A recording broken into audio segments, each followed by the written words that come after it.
দেশের কোনো মানুষ বুদ্ধু নয় তারা নরেন্দ্র মোদীজির মতো শক্তিশালী প্রধানমন্ত্রীকে ছেড়ে দিয়ে অন্য কিছু ভাববে। এটা পশ্চিমবাংলায় যারা মমতাপন্থী চ্যানেল বা সংবাদ মাধ্যম তাদের মাথা ব্যথা। তারা মমতা ব্যানার্জিকে প্রধানমন্ত্রী হিসেবে ফুলিয়ে ফাঁপিয়ে গ্যাস খাইয়ে ঢোল বানাতে চায়, কিন্তু বাস্তবের মাটিতে তারা থাকতে চায় না। তৃণমূল যখন গোয়ায় লড়তে গেছিল তখন আপনারা এমন কাণ্ড করছিলেন যেন পশ্চিমবঙ্গে নির্বাচন হচ্ছে। তৃণমূল ত্রিপুরায় যখন লড়তে গেছে পশ্চিমবঙ্গ থেকে তখন 30 জন রিপোর্টার 60টা ক্যামেরা নিয়ে আগরতলাতে ডেরা বেঁধেছিল, সেখানে তৃণমূল নোটার থেকে কম ভোট পেয়েছে। তো এগুলো নিয়ে কেউ ভাবছে না।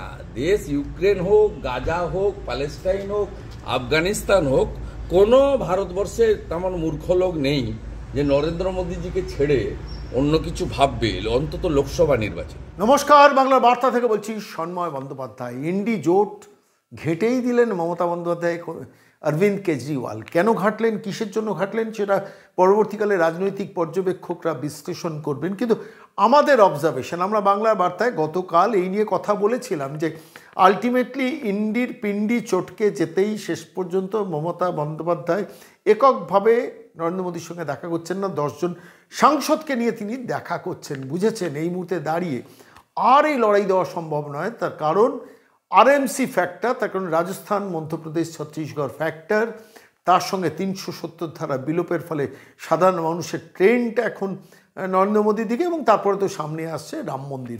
ফলত পরিস্থিতিটা ক্রমশ জটিল আকার ধারণ করাতে এখন ভাইপোকে বাঁচানোর লক্ষ্য হিসেবে তিনি বেছে নিয়েছেন ইন্ডি জোটের নেতৃত্ব যদি নেন। কিন্তু শেষ পর্যন্ত ইন্ডি জোটের নেতৃত্ব তিনি নিলেন না। কেন নিলেন না সেই ব্যাখ্যায় আসবো। এদিন কি ঘটলো, গতকাল কি ঘটলো? ইন্ডি জোটের 28 দলের একটা বৈঠক হলো, মহাসমারোহে বৈঠক, লক্ষ লক্ষ টাকা খরচা করে অশোকা হোটেলে খুব বড় রুম, সেই রুম বুক করে সেখানে সমস্ত সবাই মিলে বসলেন, সভাসদ বসলেন। খুব ইন্টারেস্টিং, একটু ভালো করে খেয়াল করে দেখুন, আমি সেই ছবিটা দেখাচ্ছি। রাহুল গান্ধী বসছেন, রাহুল গান্ধীর ডান দিকে রাজ্যের মুখ্যমন্ত্রী মমতা বন্দ্যোপাধ্যায়, রাহুল গান্ধীর বাঁ দিকে বসেছেন সীতারাম ইয়েচুরি। সিটগুলো কে ফাইনাল করেছেন? নিশ্চিতভাবে ইন্ডি জোটের মাথারা, যারা এই বৈঠকের উদ্যোক্তা, তারা মিলে ঠিক করেছেন অশোকা হোটেলে কোন সিটে কে বসবেন। রাহুল গান্ধী ডান দিকে দিয়েছে মমতা বন্দ্যোপাধ্যায়কে, বাঁ দিকে দেওয়া হয়েছে সীতারাম ইয়েচুরিকে। আমি রসিকতা করে দেখছিলাম, আপনারাও দেখুন সেই ছবিটা এই মুহূর্তে দেখাচ্ছি, যেখানে বাঁ দিকে রাহুল গান্ধী, ক্রমাগত ভিডিওতে দেখছিলাম রাহুল গান্ধীর সঙ্গে সীতারাম ইয়েচুরি সিপিএমের বারবার কথোপকথন ছিল। কিন্তু একাধবার শুধু দৃষ্টি বিনিময় ছাড়া রাজ্যের মুখ্যমন্ত্রী মমতা বন্দ্যোপাধ্যায়ের সঙ্গে রাহুল গান্ধীর সেভাবে কিন্তু কোনো কথা হলো না। সারাক্ষণ দেখা গেল মমতা বন্দ্যোপাধ্যায় তার মোবাইলে কিছু একটা দেখছেন, এই ভাবভূমিতা করে গেলেন সভা শুরুর আগে পর্যন্ত। আমি রসিকতা করে বলছিলাম, বোধহয় বাংলা বার্তা তো মমতা বন্দ্যোপাধ্যায় প্রত্যেক দিন দেখেন, হয়তো বসে বসে সেটাই দেখছিলেন, ইন্ডি জোটের পিন্ডি চটকানোর আমি যে ভিডিওটা পেস্ট করেছি, এই না, জোকস অ্যাপার্ট। কিন্তু রাহুল গান্ধীর সঙ্গে সীতারাম ইয়েচুরির বৈঠকটা কিন্তু খুব নিবিড় হচ্ছিল, এটা কিন্তু খুব ইন্টারেস্টিং চোখে পড়লো। আরও কয়েকটা জিনিস চোখে পড়লো যেটা আপনাদের বলা দরকার। অরবিন্দ কেজরিওয়ালের সঙ্গে মমতা বন্দ্যোপাধ্যায় আগের দিন রাত্রিবেলা একটা বৈঠক করেছেন। খুব কম সাংবাদিক সেটা জানতে পেরেছেন, নিভৃত বৈঠক। সেটা যাওয়ার আগে বলেছিলেন আমার এদিন কিছু এই সাংসদদের সঙ্গে বৈঠক করব, কয়েকজন সাংবাদিকদের সঙ্গে কথা বলবো এবং 2-1 আসবেন তাদের সঙ্গে কথা বলবো। কেজরিওয়ালের নাম বলেনি, কিন্তু কেজরিওয়ালের সঙ্গে তিনি দেখা করলেন। সেইখানে একটা ফাইনাল পরামর্শ করেছেন, খুব ইন্টারেস্টিং, যেটা সেদিনকে ইন্ডি জোটের মিটিংয়ে গতকাল রিফ্লেক্টেড হলো, যে কেজরিওয়াল এবং মমতা বন্দ্যোপাধ্যায় দুজনে মিলে ফাইনাল করলেন যে মল্লিকার্জুন খাড়গে কংগ্রেসের, তাঁকে আমরা এই জোটের মুখ হিসেবে তুলে ধরব, আমরা নামটা প্রস্তাব করব। সেই অনুযায়ী মমতা বন্দ্যোপাধ্যায় ইন্ডি জোটের বৈঠকে প্রস্তাব পেশ করলেন, অরবিন্দ কেজরিওয়াল সেটা সাপোর্ট করলেন। এই ঘটনার কিছুক্ষণ আগে উদ্ধব ঠাকরে, তার সঙ্গে মমতা বন্দ্যোপাধ্যায়ের গতকাল সকালে একটা বৈঠক হয়ে গেছে। সেই উদ্ধব ঠাকরেকে দিয়ে বলা হলো এই জোটের একটা মুখ দরকার, সারথি ছাড়া রথ চলে না। উদ্ধব ঠাকরে প্রেস কনফারেন্স করলেন, তারপর বৈঠকের মধ্যে আচমকা অরবিন্দ মমতা বন্দ্যোপাধ্যায়ের নাম পেশ করলেন মল্লিকার্জুন খাড়গের, আর অরবিন্দ কেজরিওয়াল সেটাকে সাপোর্ট করে দিন। খুব ইন্টারেস্টিং ব্যাপারটা। যে দল কংগ্রেস, সেই কংগ্রেস দলের সঙ্গে কারোর সঙ্গে সলা পরামর্শ, আলাপ আলোচনা, একান্ত বৈঠক না করে মল্লিকার্জুন খাড়গের নামটা প্রস্তাব করার পেছনে একটা গভীরতর অঙ্ক আছে। আমি সেই অঙ্কটা আপনাদের কাছে বলি। প্রথম অঙ্ক হচ্ছে কংগ্রেসের মধ্যে বিভাজন তৈরি করা, কেন কংগ্রেস সুপার পাওয়ারফুল শক্তি আফটার বিজেপি, এটাকে অস্বীকার করার জায়গায় কিন্তু মমতা বন্দ্যোপাধ্যায় কেজরিওয়ালরা নেই। ফলে স্বাভাবিকভাবে সেই দলের মধ্যে একটা যদি বিভাজন তৈরি করা যায় কীভাবে, ধরুন দলটা তো বেসিক্যালি গান্ধী পরিবারভুক্ত দল, মানে সেই ইন্দিরা গান্ধী, রাজীব গান্ধী, সোনিয়া গান্ধী, রাহুল গান্ধী তার বাইরে বৃত্তে হাঁটেন না। সাম্প্রতিককালে ভারত জোড়ো যাত্রা সেই রাহুল গান্ধীর নেতৃত্ব হয়েছেন, যদিও কংগ্রেস প্রেসিডেন্ট হয়েছেন মল্লিকার্জুন খার্গে। সেই দলের মধ্যে অন্য দল বলে দিচ্ছেন ইনি ইন্ডিয়া জোটের মুখ হবেন, ইন্ডি জোটের মুখ হবেন, আর এই ইন্ডি জোটের মুখ হলে পরবর্তীকালে যদি এরা ক্ষমতায় আসে তাহলে ইনিই প্রধানমন্ত্রী হবেন। এই জায়গাটা তৈরি করে দিয়ে মল্লিকার্জুন খার্গে একটু দলিত সমাজের প্রতিনিধিত্ব করা মানুষ, ফলে সেই মানুষটাকে আমরা প্রস্তাব করছি পরবর্তীকালে কংগ্রেস বেয়ারাপনা করলে আমরা বলবো যে দেখো তোমরা দলিত নেতাকে সহ্য করতে পারলে না গান্ধী পরিবারকে জায়গা দেওয়ার জন্য। আর কংগ্রেস দলের স্ট্রাকচার যারা জানেন তারা সবাই জানেন যে গান্ধী পরিবারের বাইরে তারা কেউ জাননি। সোনিয়া গান্ধী ভারতবর্ষের প্রধানমন্ত্রীত্ব চেয়ার ছেড়েছেন, কিন্তু রাহুল গান্ধীর ব্যাপারে ছাড়বেন মনে হয় না। তার কারণটা হচ্ছে রাহুল গান্ধী তো ভারত জোড়ো যাত্রার নেতৃত্ব দিয়েছেন, ফলে কংগ্রেসের মুখ রাহুল গান্ধী হবেন। কংগ্রেসের কোনো কর্মী মল্লিকার্জুন খার্গেকে ভারতবর্ষের ইন্ডি জোট যদি ক্ষমতায় আসার সম্ভাবনা নেই, প্রধানমন্ত্রীর চেয়ারে মানবেন না, সেটা জেনেই কিন্তু মমতা বন্দ্যোপাধ্যায় অরবিন্দ কেজরিওয়াল এই প্রস্তাবটা খেললেন যাতে দলের মধ্যে একটা বিভাজন তৈরি হয়, অর্থাৎ কংগ্রেসকেও বিভাজনের মধ্যে ফেলো। আর মল্লিকার্জুন খার্গে মানুষটি তিনি তো জানেন যে গান্ধী পরিবারের বাইরে তার কোনো শক্তি নেই, ফলত তিনি এই মুহূর্তে দাঁড়িয়ে হয়তো ভাববেন যে একটা স্বপ্ন তো দেখবেন যে দেবগৌড়া যদি ভারতবর্ষের প্রধানমন্ত্রী হতে পারেন কর্ণাটক থেকে, তাহলে আমি মল্লিকার্জুন খার্গে কেন হতে পারবো না। ফলে তার মধ্যে একটা বাসনা তৈরি হবে, আর সেই বাসনার জায়গা থেকে শেষ পর্যন্ত তার সঙ্গে গান্ধী পরিবারের একটা দূরত্ব হবে এক। দ্বিতীয়ত হচ্ছে দলিতের মুখকে আমরা বলেছি, দ্রৌপদী মুর্মুকে বিজেপি বলেছে, আমরা দলিত মুখকে বলেছি, তারা মানতে পারলো না, সেই গান্ধী পরিবারে চলে গেল, সেটা একটা বলার জায়গা মমতা বন্দ্যোপাধ্যায় কেজরিওয়ালের হবে। কিন্তু প্রশ্নটা হলো কেজরিওয়াল মমতা বন্দ্যোপাধ্যায় এই স্ট্যান্সটা নিলেন কেন? তারা খুব ভালোভাবে একটা জিনিস বুঝে গেছেন যে ভারতবর্ষের মাটিতে নেক্সট লোকসভা নির্বাচনে সুইপিং মেজরিটি পেতে চলেছে বিজেপি। এটা আমার কথা নয়, আপনাদের কারোর কথা নয়, এটা সমস্ত সংবাদ মাধ্যমের যেগুলো প্রিপোল এখন সার্ভে হচ্ছে, বিভিন্ন সার্ভেতে রিপোর্টে বেরোচ্ছে যে বিজেপি সুইপ করবে। তার তিনটে ফ্যাক্টর, বেসিক ফ্যাক্টর। একটা হচ্ছে আপনারা জানেন যে আরএমসি ফ্যাক্টর, আরএমসি বলতে রাজস্থান, মধ্যপ্রদেশ, ছত্তিশগড়ের সুইপিং মেজরিটি পাওয়াটা সেটা কাজে থাকবে এক। দ্বিতীয়ত হচ্ছে খুব ইম্পর্টেন্ট ফ্যাক্টর, ভারতবর্ষের সেন্সিটিভ মানুষরা কাশ্মীর থেকে 370 ধারা তুলে দেওয়াটা একটা ঐতিহাসিক দৃষ্টান্ত হিসেবে মনের মধ্যে ভেবে গর্ববোধ করে, ফলে সেটা যাবে বিজেপির পক্ষে। আর তৃতীয়ত যে ফ্যাক্টরটা সেটা হচ্ছে রাম মন্দির। গরিব মানুষ থেকে মধ্যবিত্ত থেকে বড় মানুষ, বড় শ্রেণীর মানুষ রাম মন্দির করতে পারলেন মোদি আছে বলে। এই তিনটে ফ্যাক্টরকে অ্যাসেম্বল, তারপরে তো অন্যান্য ফ্যাক্টরগুলো আছে, আমি সেটাতে যাচ্ছি। ফলে মমতা বন্দ্যোপাধ্যায় কেজরিওয়াল বুঝতে পারছেন যে আলটিমেটলি বিজেপি ফিরে আসছে, BJP is coming to the power, তাহলে আর মুখটা পোড়াবো কেন? এটা বোধহয় ভেতরে ভেতরে অঙ্ক কাজ করেছে। আমার এই আজকের গতকালের গতিবিধি দেখে মনে হচ্ছে কোনো একটা জায়গায় বুঝতে পেরেছেন যে আমাদের অবস্থাটা খুব ভালো নয়, ফলে এই দলের এখন নেতৃত্ব দিলে একদম মাঠে ময়দানে মারা পড়বো, হারলে সমস্ত দায় মমতা কিংবা কেজরিওয়ালের ওপর পড়বে। ফলত তারা বসে এই সিদ্ধান্তটা নিয়ে এবার খেলাটা খেলেছেন। আমি আপনাদের, এটা হচ্ছে একটা পার্ট যে মমতা বন্দ্যোপাধ্যায় ব্যাক গিয়ারটা দিলেন, দিয়ে প্রস্তাবক হলেন, সাপোর্ট করলেন এবং বললেন কংগ্রেস 543-এর মধ্যে 300টা আসন কন্টেস্ট করুন, 243টা অন্যদের ছেড়ে দিতে হবে এক। দ্বিতীয় যেটা বললেন খুব ইন্টারেস্টিং বললেন, সেটা হচ্ছে আমাদের মেঘালয় একটা সিট দেওয়া হোক, তার বিনিময়ে আমরা কংগ্রেসকে পশ্চিমবঙ্গে 2টো সিটে সাপোর্ট করবো, যে কংগ্রেস 2টো সিট আছে বহরমপুর এবং আপনারা জানেন মালদা দক্ষিণ, এই 2টো সিট কংগ্রেসের আছে। ফলে তখন কংগ্রেসের সঙ্গে কোনো অ্যালায়েন্স ছিল না তৃণমূলে, সেই 2টো সিটই আমরা ছাড়বো, তার বিনিময়ে আমরা সেখানে কন্টেস্ট করবো না, মেঘালয় আমাদের একটা দিতে হবে। কংগ্রেস নেতৃত্ব কি রাজি হবেন?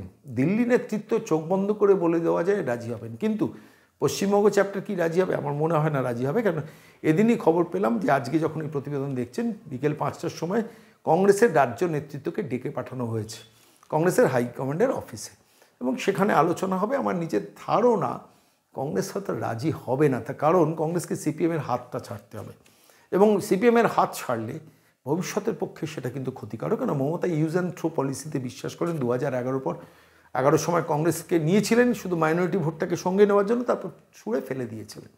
মেঘালয়ের সিটটার জন্য কংগ্রেসের ওই 2টো সিটকে সাপোর্ট দেবো, এইটা বলে দিল্লির কংগ্রেস নেতৃত্বকে প্রভোগ করবেন। আমি আপনাদের বলি মমতা বন্দ্যোপাধ্যায় কী ধরনের শ্রুড পলিটিশিয়ান। যারা মমতা বন্দ্যোপাধ্যায়কে বোকা রাজনীতিবিদ ভাবেন তারা, আমি সেই দলে নই। মমতা অত্যন্ত শ্রুড পলিটিশিয়ান, মানে যখন যাকে যেমন দরকার, কখনো বিজেপিকে দরকার, কখনো কংগ্রেসকে দরকার। আবার এদিন বললেন সিপিএমের সঙ্গে যদি হাত মেলাতে হয় মেলাবো, আমার কোনো অসুবিধে নেই, ওদের যদি অসুবিধে না থাকে। আমি ছোট্ট অডিও ক্লিপিংটা শোনাবো। এদিন না, ইন্ডিজোটের বৈঠকের ঠিক আগের দিন মমতা বন্দ্যোপাধ্যায় প্রেসের সামনে কি বলেছিলেন। বলেছিলেন কংগ্রেস আমরা তো, আমাদের কোনো অসুবিধে নেই, এবার তাদের ডিসিশন নিতে হবে। সিপিএম যখন প্রশ্ন করেছেন তাতেও কোনো অসুবিধে নেই। কী বলেছেন মমতা বন্দ্যোপাধ্যায় সেটা শুন, মানে কোনো ক্ষেত্রেই অসুবিধে নেই, কংগ্রেস সিপিএমের সঙ্গে আন্ডারস্ট্যান্ডিং করতে অসুবিধে নেই। অর্থাৎ ওই মাইনরিটি ভোটটাকে কাছে টানা দরকার, বড্ড সংকট এই অঙ্ক থেকে। আবার মোহাম্মদ সেলিম সেইটা শুনে খুব ইন্টারেস্টিং বলেছেন, কানামাছি ভোঁবো যাকে পাবি তাকে চো। খুব ইন্টারেস্টিং। অর্থাৎ মমতা বন্দ্যোপাধ্যায় এখন কানামাছির মতো অবস্থা হয়েছেন যে তিনি যাকে পাবে তাকে ছোবে। অর্থাৎ সিপিএমকেও ধরতে চাইছেন, সিপিএমকে ডোবানোর জন্য। সিপিএম কি আন্ডারস্ট্যান্ডিংয়ে যাবেন? সম্ভবই নয়। গেলে সিপিএমের যেটুকু ভোট ব্যাঙ্ক আছে সেটাও যাবে। আর কংগ্রেসের তলা লেভেলে একটা কর্মী পাবেন না। অধীর চৌধুরী দিল্লি দেখিয়ে বলবেন দিল্লি রাজি হতে বলেছে, আমরা কী করবো, বৃহত্তর শর্তে রাজি হয়েছি বহরমপুর সিট বাঁচানোর জন্য। আমার নিজস্ব একটা অবজারভেশন আছে, অধীর চৌধুরীকে তৃণমূল দাঁড় করিয়ে হারিয়ে দেবে, সেটাও একটা অঙ্ক। কিন্তু অধীর চৌধুরীর আবার তৃণমূলের সাপোর্ট ছাড়া যেটা মুশকিল। অবস্থাটা খুব ইন্টারেস্টিং জায়গায় গিয়ে পৌঁছেছে। তার মধ্যে এই ধান্দাবাজি স্টেটমেন্টটা আমার কাছে খুব ইম্পর্টেন্ট লেগেছে বলে প্রথমে মমতা বন্দ্যোপাধ্যায়, তারপরে মোহাম্মদ সেলিমের ছোট্ট ছোট্ট টুকরো দুটো বক্তব্য শোনাবো। Would you like an alliance with the Congress in Bengal, or have they approached you for an alliance in Bengal? Somebody must bail the cat. No, but It is everybody. Have you offered them two things? No. Somebody must bail the cat, meaning? Meaning, I don't have any problem if they have the genuine things. But Bengal, you know that they have only 2 seats. But you are open to an alliance with the Congress? No, I am open to talk. I am open to discuss. But will you face this condition that they should leave their alliance with the left before they have an alliance with you in Bengal? It is their choice. I cannot make any comments about any political party. Then maybe 1-2 political parties may not agree, but majority of the political parties, if they are agreed for seat sharing 1-to-1, then automatically everybody will come together. Principally, I don't have any grievances against of anybody. Not even against the communists. Ideology differences, because they are working with BJP. But instead of that, I don't have any motto or any vendetta not to work with anybody. I can work with anybody. I don't have any problem. If somebody has a problem, I cannot give the medicine. Will you work with the left also? I don't have any problem. I told you also earlier also. বাংলায় বলে কানামাছি ভোবো যাকে পাবি তাকে ছো। তোমাকে দেখতে হবে যাতে মৌমাছি না কামড়ায়, কংগ্রেসকে দেখতে হবে কংগ্রেস হচ্ছে বামফ্রন্ট। মমতা তো ছুতে চাইছেন সিপিএমকে, যাতে সিপিএমকে ডোবানো যায়। সিপিএম সে পথে পা দেবে না, সেটা মোহাম্মদ সেলিমের কথা শুনে বোঝা গেল। কিন্তু কংগ্রেস কী পা দেবে সেটা অবশ্য জোট শেষ পর্যন্ত, জোটের হাইকমান্ড কী বলবে, কংগ্রেসের হাইকমান্ড কী বলবে, কংগ্রেসের প্রদেশ কংগ্রেস নেতারা কতটুকু স্ট্রং থাকতে পারেন, অনেক কিছুর ওপর ডিপেন্ড করছে। কিন্তু আমাদের গতকাল ইন্ডিজোটের বৈঠকের পরে দুটো ঘটনা খুবই ইন্টারেস্টিং লাগলো। মানে আমি বলছি জোটের ঐক্যটা কিভাবে ভেঙে যায় এবং ভাঙতে মমতা বন্দ্যোপাধ্যায়ের জুড়ি নেই, তার কারণটা হচ্ছে আপনারা একটু খেয়াল করে দেখুন, যখন ইন্ডিজোটের বৈঠক শেষ হলো আমি দেখছিলাম যে সেইখানে প্রেস কনফারেন্সের মধ্যে সবাই থাকলো, মমতা বন্দ্যোপাধ্যায় থাকলেন না। মমতা বন্দ্যোপাধ্যায় থাকলেন না শুধু নয়, মমতা বন্দ্যোপাধ্যায় থাকলেন না, অভিষেক বন্দ্যোপাধ্যায় থাকলেন না, ডেরেক ওব্রায়েনও থাকলেন না।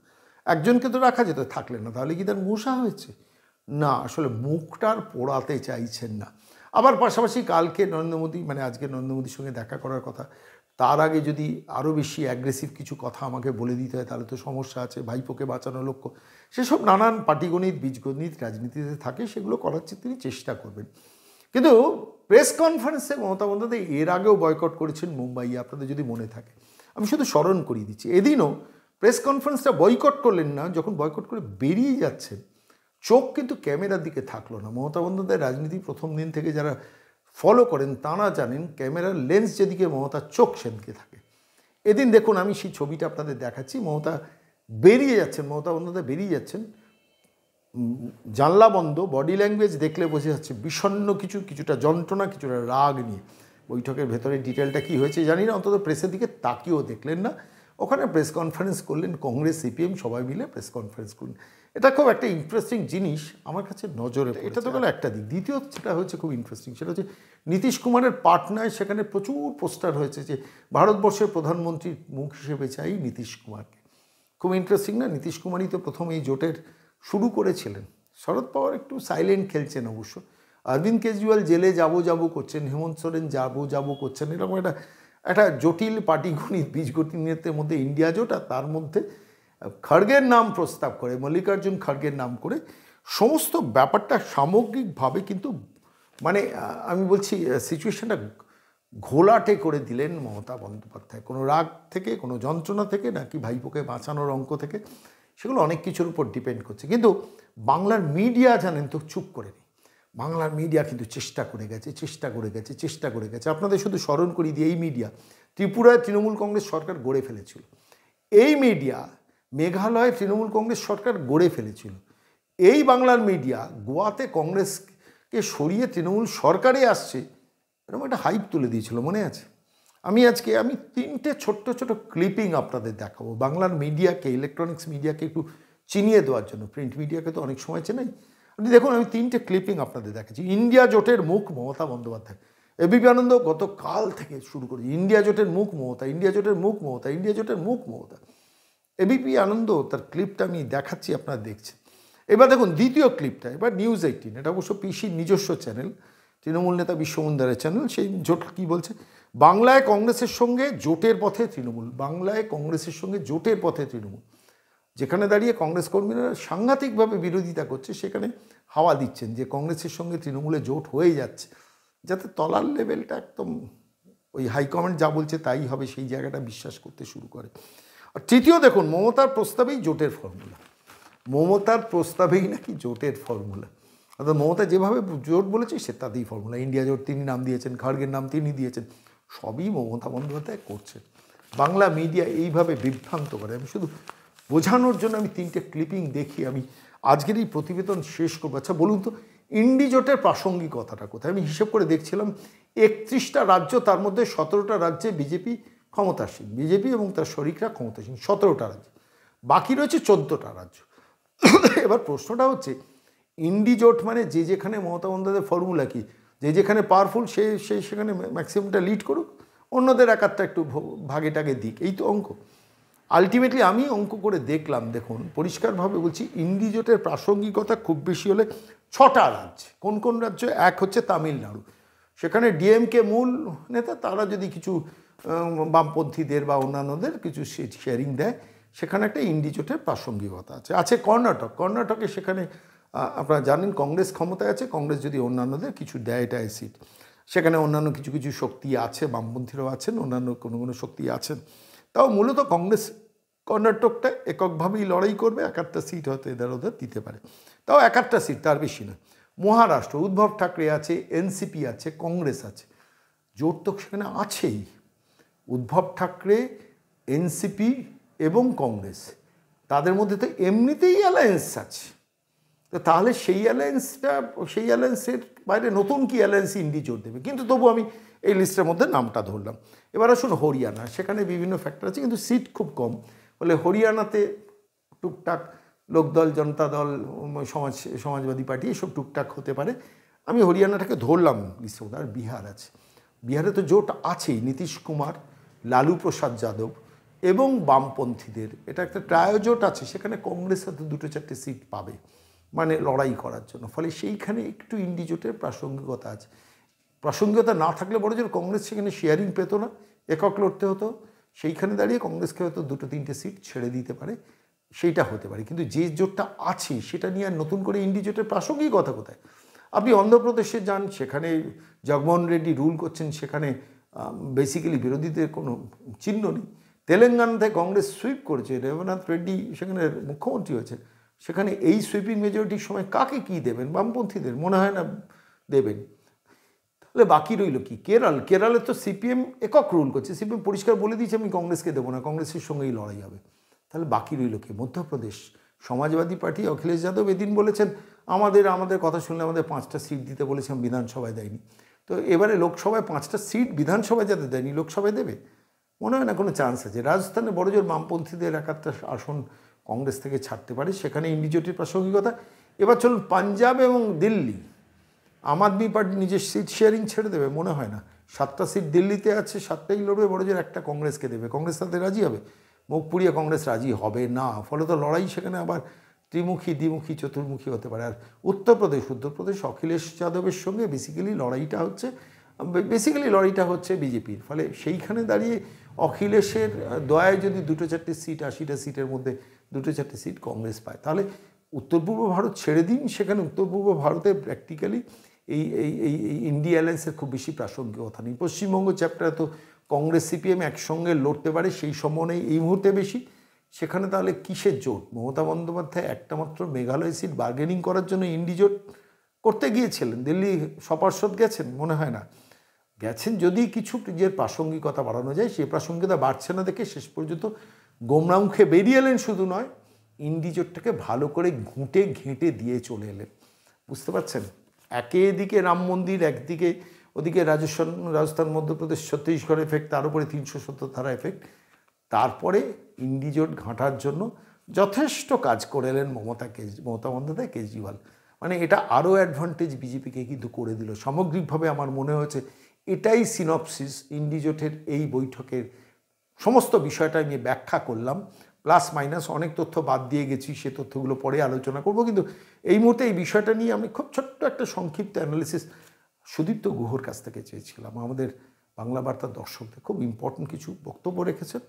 3-4 মিনিটের ছোট্ট একটা অডিও ক্লিপিংস শোনাবো। মমতা ব্যানার্জির প্রথম চাল হলো যে ওখানে গিয়ে কংগ্রেসকে সঙ্গে নেওয়া, কারণ এইখানে নইলে তার ভোটটা কেটে যাবে, যেটা গতবার পুরোপুরি করেছিল সংখ্যালঘু, সেইটা ঠিক। তৃতীয়ত, উনি নিজের নাম ঘোষণা না করে কংগ্রেসের নাম ঘোষণা করলেন, যাতে এখানকার কংগ্রেস যারা আছে তারা যাতে বার্গেন না করতে পারে। উনি বলবেন যে দেখো তোমাদের লোককে আমি ঘোষণা করেছি। আর নাম্বার 2 যেটা হলো যে গান্ধী ফ্যামিলির সঙ্গে খার্গের একটা গন্ডগোল পাকিয়ে দেওয়া, এটা ওদের মধ্যে একটা গন্ডগোল হবে। এবং আগামী দিনে যদি খার্গেকে না প্রাইম মিনিস্টার করে, যদি ধরুন সাপোজ ওরা জিতে গেল, যদি রাহুলকে করে, তাহলে একটা দলিত বিরোধী একটা চাপ কংগ্রেসের মধ্যে পার্মানেন্টলি পড়ে যাবে। তৃতীয়ত হলো, উনি কিন্তু এইটা মিটিং এর মধ্যে বলেছেন, বেরিয়ে এসে যখন প্রেস কনফারেন্স হচ্ছে ওখানে পাশ কাটিয়ে বেরিয়ে চলে গেলেন। তার মানে আজকে এই যে ডিসিশন হয়েছে, এই কালকে উনি হাত তুলে বলে দেবেন যে এই ডিসিশনের মধ্যে আমি এইখানটায় ছিলাম না। কিন্তু এখানে সবচেয়ে বেশি লক্ষণীয় যেটা, 2011-র আগে মমতা ব্যানার্জির তৃণমূল কংগ্রেস, আইদার কংগ্রেস বা বিজেপি কোনো একটা পার্টির সঙ্গে কখনো না কখনো যোগ দিয়েছে। 2011-র পরে, মানে 2013 পঞ্চায়েতের আগেই কংগ্রেসকে, এসইউসিআইকে সবাইকে ডাম্প করে দিয়েছে। তাহলে হঠাৎ 2024-এ এসে এই অ্যালায়েন্সটা কেন করতে চাইছে? কারণ উনি বুঝতে পেরেছেন যে ওনার সমর্থন, জনসমর্থন একদম তলানিতে এসে থেকেছে। এই অবস্থায় এই কংগ্রেসকে সঙ্গে নিবে যদি নাকি এই সংখ্যালঘু ভোটটাকে আবার ফিরে পাওয়া যায় বা কিছু একটা ভোট কনসলিডেট করা যায়, এছাড়া আর কিচ্ছু না। এখান থেকে প্রথমত এখানে এক দিনে বেশ কয়েকটা বাকি, কারণ গতকাল অরবিন্দ কেজরিওয়ালের সঙ্গে মিটিং করেছে, তারপর উদ্ধবের সঙ্গে মিটিং করেছে, যেই খবরগুলো কিন্তু এরা বাজারে ছাড়েনি। এরা একটা চাল করছে, কংগ্রেসকে বিপদে ফেলছে, এবং সবচেয়ে বেশি বিপদে বলছে পশ্চিমবঙ্গে কংগ্রেসকে, যারা নাকি এতদিন গত 3-4 বছর বা 5 বছর বা গত 12 বছর যারা লড়ে এসছে ওদের সঙ্গে, সেই পশ্চিমবঙ্গে সাধারণ কংগ্রেস কর্মীদের বিপদে ফেলার চেষ্টা করছে। এবং এখানে একটা জিনিস শুধু নজর করুন, সেটা হচ্ছে কংগ্রেসের মল্লিকার্জুন খাড়গের নাম কংগ্রেসের সঙ্গে আলোচনা না করে প্রস্তাব করছেন মমতা এবং কেজরিওয়াল। অঙ্কটা ভালো করে ভাবুন। একটা দলের নাম আমি প্রস্তাব করছি, দলের নেতৃত্বের সঙ্গে আমি আলোচনা করব না, আচমকা মিটিং এর মধ্যে প্রস্তাব পেশ করে সেটাকে প্র্যাকটিক্যালি বাইরে খবরটাকে লিক করে দেবো। এর মধ্যেই তো মমতা বন্দ্যোপাধ্যায়ের সূক্ষ্ম অঙ্কটা লুকিয়ে রয়েছে, কেজরিওয়ালের অঙ্ক লুকিয়ে আছে। সেটা হচ্ছে কংগ্রেসের মধ্যে ডিভিশন ক্রিয়েট করে একটা আরেকটু ঘেটে যাবে ইন্ডি জোট, এবং তারপর কোনো একটা অঙ্ক করে নিজেদের এগিয়ে আসার পথকে প্রশস্ত করবে। খুব সুন্দর ব্যাখ্যা করলেন সুদীপ বাবু, অনেক ধন্যবাদ। মমতা এই বিচারিতা কিন্তু এর আগেও করেছে, এই বিচারিতা মমতা আগেও করেছে। মানে একদিকে যখন মুকুল রায়কে নিতে চায়নি তখন বলছে যে আমি পাঠাবো, আর ওদিকে মনোজ চক্রবর্তীকে উনি ডাম্প করে দিয়েছেন। তো সবচেয়ে খারাপ অবস্থা উনি যেটা করেছেন, সেটা সবচেয়ে আমার যেটা খারাপ লাগছে যে দেখুন, আমি ওই দলের না সমর্থক না হলেও আমাদের যদি এই মুভমেন্টে ডাম্প করা যায়, বারবার কংগ্রেস লড়ে আসছে, কংগ্রেসের নিচু তলার কর্মীরা তারা লড়ে আসছে।